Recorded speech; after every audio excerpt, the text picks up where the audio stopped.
नेपालीमा डरलाग्दो कथा र घटना भन्ने च्यानल त्रिकोण टेल्सलाई सब्स्क्राइब गर्नुहोस् र बेल आइकन थिच्नुहोस्।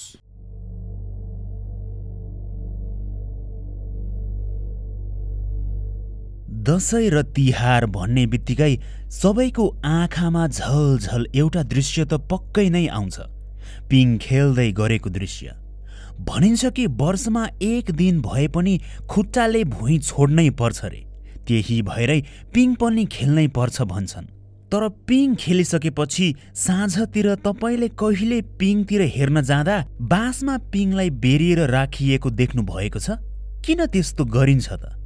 आजको श्रृङ्खलामा त्यसको उत्तर पनि पाउनुहुनेछ।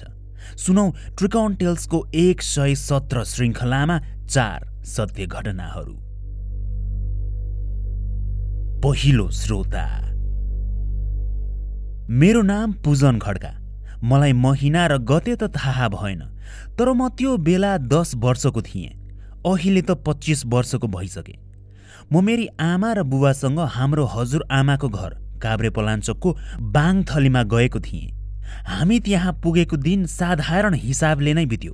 त्यसको 3-4 दिनपछि मलाई मेरो साइनोमा मामा पर्नुहुने एकजना मिल्ने छिमेकीले "ओ भान्जा, आज हामीसँग कालिजको शिकार गर्न जान्छौ?" भनेर सोध्नुभयो। गाउँ घरको ठाउँ त्यस्तो शिकार गरी भोज पनि हुने, समय पनि कटिने भएकोले मैले पनि हुन्छ भनिदिएँ। अनि म र मामाको 6-7 जना साथीहरू जो मामा नै पर्थे, उहाँहरूसँगै मिलेर बिहान सबेरै त्यस्तै 5 बजेतिर जङ्गल पस्यौँ। सबैजना यता र उता छरिएर कालिजको खोजी गर्दै थियौँ। तर म चाहिँ त्यही मामाको पछि पछि नै हिँडिरहेको थिएँ। हामी वरिपरि हेर्दै हिँड्दै थियौँ। एक्कासी मैले एउटा पुरै कालो कुखुरा जस्तै देखेँ। मैले मामालाई उह भन्दै देखाएँ। मामा पनि त्यो कुखुराको पछि दौडिनु भयो अनि म चाहिँ मामाको पछि पछि दौडिएँ। तर म त मामाको पछि पछि गइरहेको मान्छे एक्कासी एउटा भिरको छेउतिर पुगेछु। मामाहरू अलि परै पुगिसक्नु भएको थियो। मैले म भन्दा अलि पर एउटा सानो मान्छे देखेँ। उसले भने मलाई नै हेर्दै थियो। त्यस्तो खालको मान्छे मैले कहिल्यै देखेको थिइनँ। निकै अनौठो थियो, भिन्न खालको। त्यो मान्छेलाई देख्ने बित्तिकै म डरले चिच्याउन पुगेछु। अनि म त्यसरी कराएको सुनेर मामा लगायत उहाँको साथीहरू आत्तिँदै मतिर होमिएर आउनुभयो अनि के भयो भन्ने प्रश्न गर्नुभयो। एक त भिरबाट झन्डै लडेको, अर्को त्यस्तो खालको मान्छे देखेको। मैले सबै कुरा उहाँहरूलाई सुनाएँ। मैले कुराहरू सुनाउन्जेल पनि त्यो सानो मान्छेलाई मैले देखि नै रहेको थिएँ। घाँसे भिरालो भिरमै त्यो मान्छे निकै डरलाग्दो पारामा उभिएर मलाई एकटकले हेर्दै थियो। मैले मामाहरूलाई त्यही छ, हेर्दैछ यता भनेर देखाएँ। तर मामाले त्यहाँ खाली भिर मात्रै देख्नुभयो, कोही वा केही पनि देख्नु भएन। मैले जति त्यहाँ छ भनेर देखाए पनि मामा र उहाँको साथीहरू भने खोइ के छ, कता छ भन्दै वरिपरि केही नदेखि नजर र टाउको घुमाई गर्नुहुन्थ्यो। मैले अझै त्यो सानो मान्छेलाई देखिरहेकै थिएँ अनि मैले मामालाई त्यहाँ हेर्नु त, त्यहाँ भिरको छेउमा बसेर मलाई घुर्दैछ भनेर भने। तर मामाले त्यो सानो मान्छेलाई देख्नु भएकै थिएन। अनि एक्कासी के सोच्नु भएछ कुन्नी, मलाई तानेर हतार "यहाँबाट जाउँ भान्जा, यसरी बस्नु ठिक लागेन" भन्नुभयो। अनि हामी घर फर्कियौँ। हामी घर आइपुगेपछि भने मलाई साह्रै नै अनौठो महसुस भइरहेको थियो। म सानै भएर होला त्यति वास्ता गरिनँ। जसो तसो त्यस दिन बित्यो र म सुत्ने कोठामा गई सुतेँ। म सुतिसकेको केही समयपछि त्यस्तै रातिको 9 बजेतिर ठ्याक्कै मेरै आवाजमा बाहिर पिँढीतिर कोही कराउँदै यताउता गरिरहेको मेरी आमा र अरू काकीहरूले सुन्नु भएछ। मेरै आवाजमा कराइरहेको आमाले सुन्नुभयो। ढोका लगाई अघि नै कोठामा सबैजना आइसकेको। त्यसरी एक्कासी म बाहिर पिँढीमा गएको जस्तो लागेर मेरी आमाले म त्यति राति किन बाहिर गएको होला भनी हेर्न बाहिर आउन लाग्दा ढोका त बलियो गरी भित्रबाट बन्द गरिएकै देख्नु भएपछि हतार म सुतेको कोठामा दौडिँदै आई मलाई खोज्नुभयो। मलाई कोठामै सुतिरहेको देख्नु भएपछि भने आमा डराउन थाल्नुभयो। त्यो बाहिर भर्खरै कराइरहेको छोराकै जस्तो आवाजमा यति राति 9 बजेतिर को रहेछ त भनेर आत्तिन थाल्नुभयो। भोलिपल्ट भने बिहानैदेखि मलाई हनहनी ज्वरो आयो। अघिल्लो राति छोराकै आवाजमा कोही कराउनु अनि अहिले छोरा बिरामी हुनु, यस्तो देखेपछि आमाले मलाई झाँक्री कहाँ लिएर जानुपर्छ भनी लिएर जानुभयो। झाँक्रीलाई देखाउँदा तपाईको छोरालाई वन झाँक्रीले भेटेको छ भनी झाँक्रीले भन्दा मेरी आमा र बुबाको एकछिन सातो पुत्लो उड्यो। अनि झाँक्रीले वन झाँक्रीलाई केही दिनुपर्छ भनी दो बाटोमा यो चढाउनु भन्नुभयो।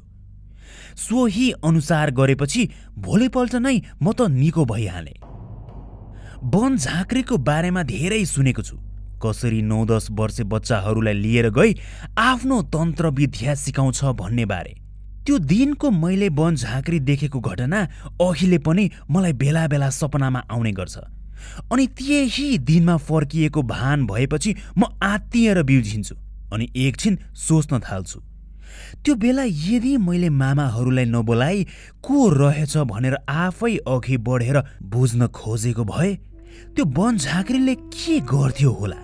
के मलाई पनि लिएर जान्थ्यो होला त? यो प्रश्न आफैलाई गर्दा मलाई निकै डर लाग्ने गर्छ। दोस्रो श्रोता, मेरो नाम प्रिया, म पशुपतिमा बस्छु। मेरो यो कुरा चाहिँ यस्तै म कक्षा 8-9 तिर हुँदाको हो। एक दिन म र मेरो भाइ बेलुका ठुली आमाकोमा बस्न भनी गएका थियौँ। त्यो बेला ठुलो बुबा मन्दिरमा बेलुका ड्युटी गर्नुहुन्थ्यो, त्यही भएर ठुली आमासँग साथी बस्न हामी गएका थियौँ। त्यस बेला बेलुका खाना खाएर ठुली आमा सुतिसक्नु भएको थियो। म र भाइ चाहिँ टिभी हेर्दै थियौँ। म चाहिँ टिभी हेर्दै अनि होमवर्क पनि गर्दै थिएँ। त्यही बेलामा भाइले रिमोट लिएर च्यानल चेन्ज गर्यो। अनि मलाई त खै कसरी हो कसरी एक्कासी यस्तो धेरै रिस उठ्यो कि त्यस्तो रिस त मलाई कहिल्यै उठेकै थिएन। रिसले आँखा नै देखिन। मैले कापीमा लेखेर गरिरहेको होमवर्क त लेखिरहेको पेनले एक्कासी कापीको पुरै पानाभरि क्वार क्वार गर्दै कोर्न थालेछु अनि पाना च्यातेर टुक्रा टुक्रा पो बनाएछु। त्यो देखेर रिमोट लिएर अर्को च्यानल चेन्ज गरेको भाइ पनि तर्सियो। मलाई देखेर केही बोल्नै सकेन, मुख आनै पारेर मलाई हेरिरह्यो अनि डराउँदै रिमोट मलाई दियो। अनि भाइले भनेको कि त्यसपछि म निकै अनौठो पारामा टोलाएर एकछिन हाँस्न थालेँ अनि एक्कासी चुपचाप भएँ। अनि म आफै होसमा आएको जस्तो लौ के भयो मलाई भनेर महसुस भएको जस्तो भयो। भाइलाई हेर्दा भाइ आत्तिएर मलाई डराउँदै हेर्दै थियो। अनि त्यही बेलामा ठुली आमा जो आफ्नो कोठामा सुतिसक्नु भएको थियो, उहाँ सपनामा के बडबडाउन थाल्नुभयो। मेरो भाइ उसै त म एक्कासी रिसाएको र त्यसरी हाँसेको देखेर आत्तिसकेको थियो। झन् त्यसरी ठुली आमा बडबडाउन थाल्नु भएको सुनेपछि त त्रसित हुन थाल्यो। अनि ठुली आमालाई गएर मैले उठाएँ। ठुली आमा पनि उठ्नु भएपछि एकछिन अकमकिएको जसरी वरिपरि हेर्दै फेरि सुत्नुभयो। त्यसपछि मलाई पनि डर लाग्न थाल्यो अनि चुप लागेर बाहिर म सुत्यौँ। भोलिपल्ट घर आएर दाइ दिदीहरूलाई आफूलाई त्यस्तो भएको कुरा सुनाउँदै म त एक्कासी रुन अनि फेरि तुरुन्तै हाँस्न थालेछु। एक्कासी फेरिएको मेरो अवस्था देखेर सबैजना तर्सिनु भयो।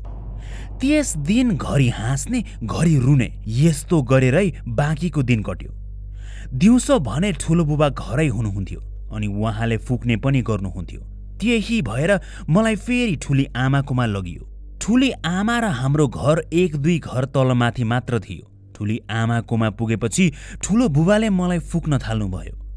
मलाई फुकेपछि ठुलो बुबाले भन्नुभयो कि कसैले मलाई तन्त्र मन्त्रले फुकेको चकलेट दिएर बिगार गर्न लागेको रहेछ अनि बिस्तारै मेरो मानसिक अवस्था खस्काइदिन खोजेको रहेछ। ठुली आमालाई पनि त्यसैको हावाले छोएको पो रहेछ। अनि ठुलो बुबाले आफ्नो जिउमा त्यस्तो गर्ने मान्छेले बोलाउनु भयो अनि किन त्यस्तो गरेको भनी सोध्नुभयो। त्यो मान्छेले ठुलो बुबालाई भनेछ कि केही रिसिबीको कारण त्यस्तो गरेको थियो रे। अर्काले दिएको चकलेट खानु हुँदैन, लट्ठाएर अपहरण गर्छन् भनेर सानो हुँदा ठुला बडाहरूले त भन्थे। तर त्यसरी जन्तर मन्तरको बिगार पनि गर्ने रहेछ भनेर थाहा भएदेखि त्यस दिनदेखि त मैले अरूले दिएको केही पनि खानै छाडिदिए। तेस्रो श्रोता। मेरो नाम विवेक, म दार्जिलिङको एउटा गाउँबाट हो। यो घटना चाहिँ यस्तै सन् 2008 तिरको हो। त्यस बेला म एकजना गाउँकै भाइसँग दार्जिलिङ बजार गएको थिएँ। जनवरीको महिना थियो अनि साह्रै चिसो दिन। हामी दाजुभाइ आफ्नो काम सकेर घर फर्किने तर्खर गर्दै थियौँ। तर गाडी चढ्न खोज्दा हाम्रो गाउँको गाडी त गइसकेको रहेछ।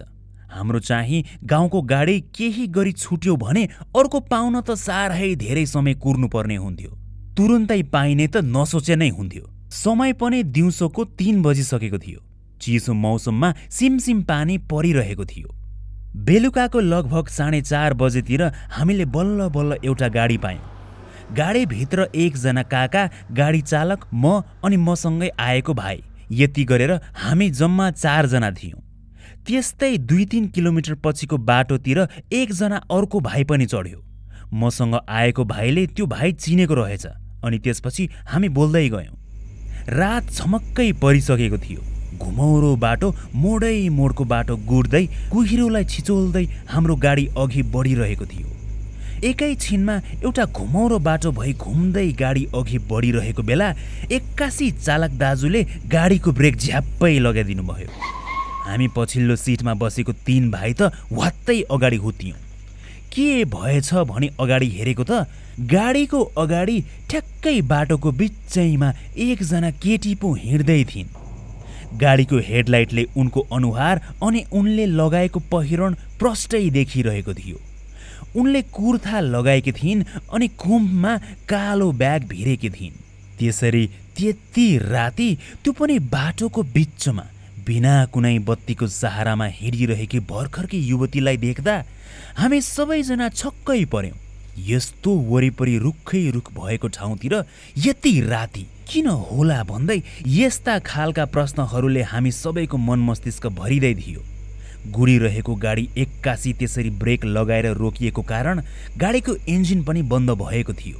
एकैछिन त वरिपरि किरा फट्याङ्ग्राहरूको मात्रै आवाज सुनिरहेको थियो। न हामी गाडीभित्र बसेका यात्रुहरूले केही बोल्यौँ, न त गाडी चालक दाजुले केही बोले नै।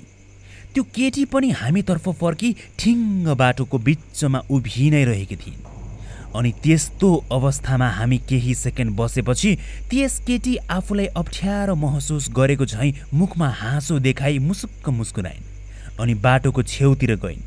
मैले झ्यालको सिटतिर बसिरहेको मेरो छेउको एउटा भाइलाई भने, ए भाइ हेर हेर, पछाडि कता जाँदैछ त्यो। मलाई याद छ, मैले त्यो प्रस्ताव गर्दा सबैले मलाई नै हेरिरहेका थिए। सबैजना चनाखो थिए। त्यो भाइले पनि नडराई त्यस केटीलाई हेरिरह्यो अनि भन्यो, होइन मान्छे नै हो, कतैबाट आउँदा ढिलो भएर गाडी नपाएर उकालो हिँड्दै आएकी होलिन् कि। तर हामी बसेको गाडीको चालक दाजु त आत्तिएर अकमक्कै परिरहनु भयो अनि डरले छातीतिर हात लग्दै कसो छातीबाट मुटु बाहिर आएन भनेर हामीतर्फ फर्किँदै भन्नुभयो। त्यस्तो डर नलागोस् पनि त कसरी। त्यस्तो अनकन्टार जङ्गलको पुरै घुमौरो नै घुमौरो बाटोमा, बीच बाटोमा त्यस्तो कोही केटी मान्छे हिँडिरहेको देख्दा डर लाग्नु त स्वाभाविक नै थियो। गाडीभित्र हामी सबैजना एकछिन त्यत्तिकै बसिरह्यौँ। भर्खरै छेउ लागेर हिँड्दै गरेकी युवतीलाई हामीले देखेनौँ। कसैले देख्यो भनेर प्रश्न बारम्बार गाडीभित्र गुन्जिरहे तापनि हामी कसैले देखेनौँ। त्यो बाटोमा त्यस गाडी चालक दाजुले अरू गाडी चालकहरूबाट सुन्नुभएको धेरै डरलाग्दा घटनाहरू रहेछन्, धेरै तर्साएका घटनाहरू रहेछन्। त्यसैले पनि उहाँ त्यसरी आत्तिनु भएको। उहाँले गाडी अगाडि बढाउनु भएसँगै भन्न थाल्नुभयो कि यो बाटो त दिउँसो मात्रै हिँडेको राम्रो, साथीहरूले धेरै घटनाहरू सुनाएका छन् भन्दै। घुम्तीमा त्यसरी गाडी गुडाउँदा त्यसमाथि रातिको समय, एक त सुनसान रातमा गाडीको आवाजले थाहा हुन्छ भने गाडीको हेडलाइटको प्रकाशले पनि गाडी पो आउँदैछ है भन्ने महसुस हुन्छ नै। तर त्यस केटी त्यसरी बीच बाटोमा हिँड्दै रहेको देखेपछि अनि आफै बाटोबाट छेउ लागेर पछि हामीले जति बाटो छेउछाउतिर ध्यान दिएर हेर्दा पनि त्यस केटीलाई नभेटेपछि म अहिले पनि त्यही प्रश्न आफैलाई बारम्बार सोध्ने गर्छु कि त्यस रात के त्यो साँच्चैमा कुनै मान्छे नै थिए त? त्यस केटी बाटो छेउ लाग्ने बित्तिकै गाडीभित्र झ्याल छेउमा बसेको भाइले गरेको अनुमान त्यो गाडी नपाएर हिँडेको होला भन्ने कुरा यदि त्यस्तै भएको थियो भने त्यस केटीले हाम्रो गाडी चालकलाई केही प्रश्न गर्नु पर्ने त हो। कहाँसम्म जान्छ, पुर्याइदिन मिल्छ मिल्दैन, ह्यान त्यान भनी सोध्नु त पर्ने हो। कतै त्यो गाडी चालक दाजुले सुन्नु भएको घटनाहरू नै हामीसँग झन्डै झन्डै दोहोरिनै लागेको, तर भाग्यवश नभएको मात्रै यस्तो त भएको थिएन। यी प्रश्नहरूको उत्तर सायद म आफैले कहिले पाउँदिन होला। चौथो श्रोता। मेरो नाम विक्रम छेत्री हो। मेरो घर चाहिँ झापा। यो घटना मसँग 4 वर्ष पहिला घटेको थियो। दशैंको बेला थियो। अष्टमीको दिन घरमा खसी काटेर यताउता गर्दा गर्दै दिउँसोको 2 जति बजिसकेको थियो। बेलुका साथीहरूसँग बियर खाने प्लान भएको भएर घरमा म एकैछिन साथीहरूसँग घुमेर आउँछु भने 6 बजे बेलुका निस्किएर साथीकोमा गएँ। हामी एउटा समूह बनाएर अलि परको अर्को गाउँमा गई एउटा होटेलमा गएर बियर अर्डर गरी बियर पिउन थाल्यौँ। हामी 4 जना थियौँ। बियरसँगै खाजा चुरोट खाँदै बस्दा साह्रै रमाइलो भइरहेको थियो। त्यसरी भुलिँदै रातिको त 11 बज्न लागिसकेको रहेछ। अनि होटेल बन्द गर्ने बेला भयो भनेर होटेलको सञ्चालकले भन्नुभयो। हामीले हुन्छ भनेर पैसा तिरेर निस्कियौँ। घरबाट त मलाई आमाले 15 चोटि मेरो मोबाइलमा फोन गरिसक्नु भएको रहेछ। 15 मिस्ड कल्स भनेर देखेपछि थाहा पाएँ। मैले मोबाइल साइलेन्टमा राखेको भएर फोन आएको थाहा नै पाइनँ। त्यो अर्को गाउँको होटेलबाट हाम्रो गाउँ पुग्न 20 मिनट जति लाग्थ्यो र बाटोमा एउटा खोला तरेर जानु पर्थ्यो। हामी गफ गर्दै जाँदै थियौँ। खोला पार गरेर हामी हाम्रो गाउँ पुग्यौँ। गाउँमा बस्ती निकै पातलो थियो। हाम्रो गाउँमा भने एउटा घर जहाँ बनेको हुन्थ्यो त्यहाँ भन्दा निकै अलि परतिर मात्रै अर्को घर हुन्थ्यो। घरहरू निकै टाढा टाढा बनेका थिए। त्यही भएर वरपर सुनसान थियो। त्यस्तो मध्य रात पनि भएको कारणले होला हाम्रो गाउँमा बाँसहरूले एउटा निकै अल्को ठुलो पिङ बनाइएको थियो। अब दशैंको बेला गाउँघरमा पिङ त मजाले नै खेलिन्थ्यो नै। त्यति राति त्यत्रो ठुलो पिङमा कोही टुप्पा नै छुने गरी बेसरी मच्चिँदै पिङ खेलिरहेको हामीले देख्यौँ। को होला यति राति त्यस्तो मचिएर पिङ खेल्ने भनेर हामी हेरेर बसिरह्यौँ। मध्यपानको कारण मेरा केही साथीहरूलाई भने नसा चढिरहेको थियो।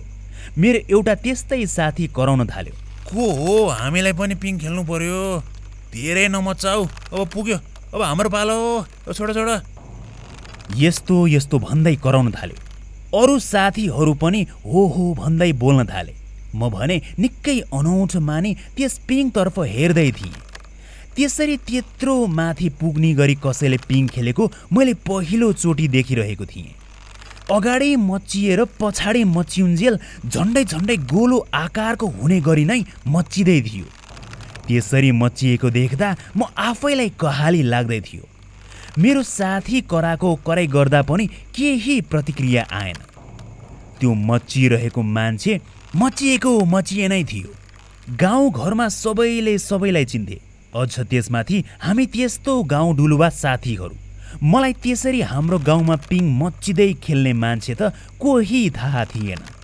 यो को होला त भनेर जब हामी सबैजना त्यो पिङको नजिकतिर गयौँ र त्यस मान्छेको अनुहार फर्केको दिशातर्फ पुग्यौँ, तब पिङ माथि मच्चिरहेको बेला एक्कासी फुत्त हाम फालेर कता हरायो कता।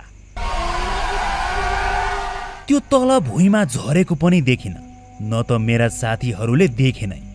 त्यस्तो जोडसँग मचिरहेको पिङ कुनै घडीको पेन्डुलम झैँ अगाडि पछाडि हुँदै बिस्तारै रोकिनु पर्नुको सट्टो माथिबाट पिङ तल खसेर टक्कै अड्कियो। यसरी सिधा अड्कियो कि मानौ कसैले त्यसलाई च्याप्पै समाएको होस्। तर कसैले च्याप्पै समाई पिङको बस्ने काठ रोके तापनि डोरी भने केही समय हल्लिन्छ। त्यो माथि टुप्पामा रहेको पिङ तल खसी एक्कासी अड्हिएर वैज्ञानिक नियमलाई नै अटेरेको देखेपछि हामी साथीहरू त भागमभाग गर्न थाल्यौँ।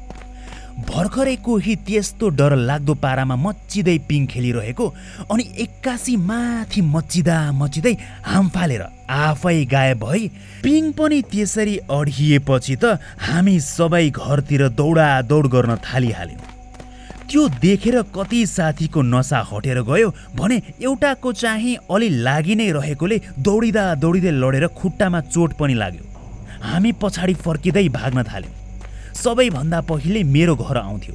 हामी 4 जनै हाम्रो घरको आँगनमा पुग्यौँ। म ढोकामा हिर्काउन थालेँ, बेसरी जोडले ढकढकाउन थालेँ। अनि आमाले आत्तिँदै ढोका खोलिहाल्नुभयो। यति राति कहाँ गएर आएको, फोन गर्दा फोन किन नउठाएको भनेर कराउन थाल्नुभयो। हाम्रो हालत देखेर बियर खाएर आएको कुरा पनि आमालाई थाहा भयो। मैले आमालाई यसो भयो हामीसँग भनेर सुनाएँ, तर आमाले त उल्टै गाली गर्नुभयो। अनि साथीहरू पनि आज यतै बस्ने, घर नजाने भनेर मेरो घरमै बसे। हामी मेरो कोठामा 4 जना रातभरि त्यत्तिकै नसुतेरै बस्यौँ। सबैको नसा उत्रिसकेको थियो। अब डरले हामी सबैलाई कोतर्न थाल्यो। सबैजना कुरा गर्न थाल्यौँ। आफूले देखेका दृश्य आफ्नै शब्दमा भन्न थाल्यौँ। तर त्यो के थियो? हामी 4 जनाले नै त्यस्तो देखेको। त्यो कुनै भ्रम त पक्कै थिएन नै। भोलिपल्ट हाम्रो हजुरबालाई यो कुरा भन्यो। अनि हजुरबाको उत्तर सुनेर मेरो जिउ नै चिस्सियो। हजुरबाले भन्नुभयो कि त्यो एउटा मसान हो र पिङ खेलिसकेपछि राति जहिल्यै छेउमा अड्काइदिनुपर्छ। त्यसरी पिङलाई कहिल्यै झुन्डिएकै अवस्थामा राति छोड्नु हुँदैन। म बेला सोच्ने गर्थेँ, किन पिङ कोही पनि नखेलेको बेला बाँसमा बेरिएको हुन्छ भनेर। कारण त यस्तो पो रहेछ। हामी त्यस रात मसानको त्यति नजिक, सम्झिँदा पनि डर लागेर आउँछ।